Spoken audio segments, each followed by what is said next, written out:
தாயி இன்று ஒற்றை வீட்டை பாதுகாக்கிறார். பட்டணத்தில் செக்யூரிட்டியாங்கன்னு உங்கள் வேந்தர் டிவியில் 1ஆவதுல இருந்து 6ஆவது வரைக்கும் என் மூத்த மகள் படிக்குது. நல்லா ஃபர்ஸ்ட் மார்க் வாங்குது. அம்மா தொண்டையில வலிக்குதுமானது டாக்டர்கிட்ட அழைச்சிட்டு போனேன் ஐயா. டாக்டர் டெஸ்ட் எல்லாம் பண்ணிட்டு சொல்றாங்க உங்களுக்கு பிள்ளைக்கு கேன்சர்னு சொல்றாங்க ஐயா.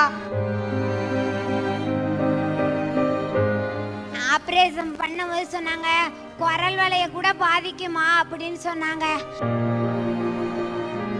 பர்த்டே போது எல்லாரும் போய் சாக்லேட் கொடுப்பாங்க, ட்ரெஸ் போட்டுப்பாங்க. ஆனா அன்னைக்கு போய் நான் ரேடியேஷன் வச்சுக்கிட்டேன். ரேடியேஷன் பண்ணி 12ஆவது நாள் சொல்றாங்க 2 கட்டியா இருந்தது 5 கட்டியா ஆயிட்டுன்னு சொன்னாங்க.